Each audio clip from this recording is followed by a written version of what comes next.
সকলকে জানাই জয় যিশু। এই সম্পর্ক চার্চে আসলে একটা পরম তৃপ্তি অনুভব করি। বিশেষ করে এই ফাস্টার ওনার দর্শন, ওনার বক্তব্যতেই একটা মনের শান্তি, সকল অশান্তি দূর হয়ে যায়। আর আজকে উনি যে বক্তব্যটা পেশ করেছেন পালক হিসেবে, মনের যে অশান্তিগুলো ছিল সেগুলো সম্পূর্ণ পরিমাণে, যে প্রশ্নগুলো ছিল শেষ হয়ে গেছে। আজকের প্রসাদ সত্যিই খুব ভালো লেগেছে। আমার জীবনে অনেক কিছু চেঞ্জ হয়েছে। আমি প্রচার শুনে এখানে এসে আমার অনেক কিছু চেঞ্জ এসেছে।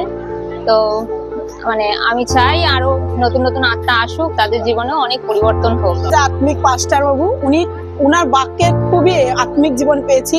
জীবনের অনেক কিছু চেঞ্জ হয়েছে, পরিবর্তন হয়েছে। আর পাস্টার বাবু সবসময় বলেন যে বাক্যের দ্বারাই আশীর্বাদ আছে, সুস্থ হয়। তো আমার যখনই যা প্রবলেম হয় আমি বাক্যের দ্বারাই প্রার্থনা করে সুস্থ হয়ে যাই। তো আমার জীবনে অনেক অনেক সাক্ষ্য আছে। আর সত্যি বাক্য খুবই ইম্পর্টেন্ট। আর ওনার কাছে এই চার্চে এসে বাক্যের যে গভীরতা, বাক্যের যে মহত্বটা, সেটা অনেক ভালোভাবে বুঝতে পারি পাস্টার বাবুর দ্বারা। তার জন্য মন থেকে ধন্যবাদ পাস্টার বাবুকে, আর অবশ্যই আমার ঈশ্বরকে ধন্যবাদ। পাস্টারের প্রতিটা বাক্য আমাকে এনকারেজ করেছে, প্রতিটা বিষয়, প্রতিটা বাক্য মনে হয়েছে আমার হৃদয় ছুঁয়েছে, আমাকে ছুঁয়েছে। আজকের প্রচারটাও আমাকে নিয়েই ছিল। আমি নিজে, আজকের প্রচারের টাইটেল ছিল পালক।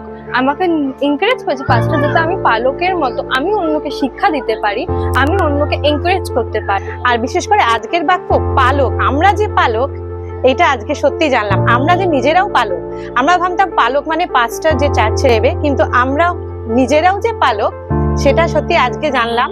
এবং পালকের যা যা করণীয় সেগুলো শিখলাম। এটা সত্যি শিক্ষার বিষয়। আর পাস্টারকে ধন্যবাদ জানাই যে এসবগুলো আমাদেরকে জানালো।